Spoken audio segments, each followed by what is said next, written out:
Merhabalar arkadaşlarım. Yeni kitaplarım var. I have some new books here.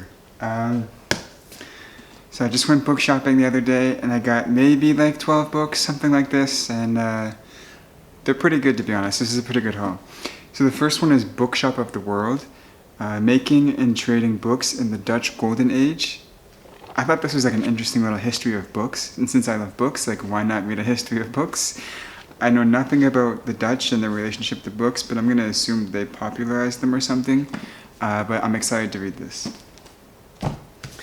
The next one I'm also super excited about. I've been eyeing this book for quite a while. It's Discourses on Livy. So Livy wrote this book called The Rise of Rome, and it's a very good book. Whether it's factually accurate or not, that's debatable, but it's a great book, and this is basically Nicchio Machiavelli's Discourses on Livy. He talks about different parts of Livy and how basically Livy analyzes some actions taken by Caesars, and I'm excited to read it because I like Nicchio Machiavelli.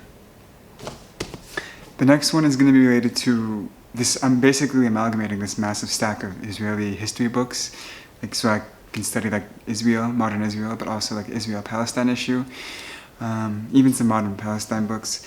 And this is a book on Israel and Palestine by Noam Chomsky. Noam Chomsky has a lot of strong opinions about the Israeli-Palestine issue, and that's why I got this. It's basically a Fateful Triangle by Noam Chomsky.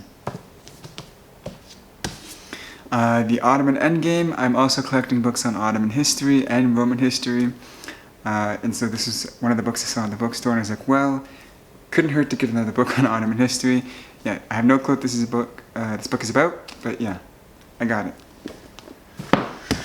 The Age of Walls. I got this book because one, it talks about Israel and Palestine, but two, it's a bit of an interesting take. He talks about how people are putting up barriers between one another. Like basically big political parties are putting barriers between one another. He talks about it in America, in Israel and Palestine. I believe in China he talks about it. USA, Middle East, Israel, Palestine, India, Africa, Europe, and the UK. And he just talks about barriers that are being put up between people. This behemoth of a book is, it's 3 books in one, and it's really big. It's 1,600 pages, 1,600 pages. This book I just got because one of the ways I'm approaching Russian history is by reading biographies about major figures in Russian history, because I have the opinion that individuals had a very large influence on the development of Russian history. Khrushchev, Gorbachev, Stalin, Trotsky, yada yada yada, right? And so, yeah, I'm just reading the biographies. That's why I got this one. But I'm very terrified to read it. It's pretty big. Bertrand Russell, Principles of Mathematics. When I saw this book, I thought I had already read it, but then I realized I only read the Introduction to Mathematical Philosophy. I haven't actually read this one yet. So I'll probably read this after, like, I have this really big discrete mathematics textbook I'm currently going through by Epps. And after I read that, I'll probably read this book. There's not a lot of notation in here. It's actually just like a philosophy of math, and if you're someone who likes philosophy of math but doesn't like to go through the notation, you can probably read this book, but you're going to have to spend more time understanding the concepts that he's talking about, because he does presuppose concepts about like sets, rational numbers, irrational numbers, stuff like this, right? He presupposes some of that. But the other stuff, maybe not. Like one chapter in here is called like, the range of quantity, right? That stuff you don't like. As long as you have basic geometry, you're not going to have an issue. This was a book I saw in the bookstore. So basically, I was debating someone about renewables the other day, and this guy talks about renewables, which is one of the main reasons why I got this book. But the book is Energy Security and the Remaking of the Modern World. It's just talking about like how the modern world's being reshaped in the context of climate change, how this influences geopolitics, different types of energy sources, like when people shift off of oil, what's that going to look like, stuff like that, right? It's like just an applied analysis of this stuff, and that's why I got this book. It'll be interesting to read. The next book is Philosophy 101 Problems. 101 Philosophy Problems, sorry.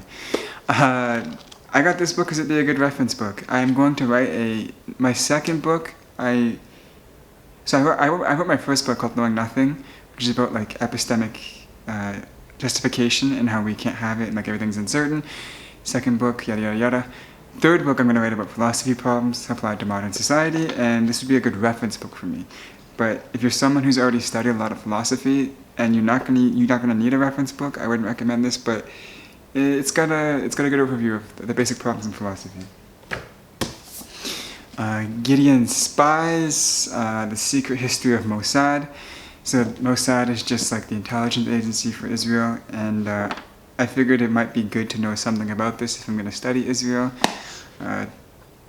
just to get like another area of Israeli society, get like another scope on that. Don't know much about the book, but it's highly rated, so hopefully it's good. The last book is The Anatomy of Melancholy. So I got this book simply because it's so strange, okay? It is a very big book filled with lots of text, and it's 600 pages of just this guy just writing about melancholy. 600 pages plus, actually. So, I don't know, that's like a very strange thing to do in my view. And whenever I find an author who writes about really strange things and has like an exhaustive amount of literature written on like one very specific topic, I just want to get the book, right? It's like Michel de Montaigne. The same reason why I got Michel de Montaigne. It's just like a really weird novel kind of writing. And that's why I got this book. Very big. So those are the books I got with my last book haul. It was very fun getting them. And with that being said, Discourses.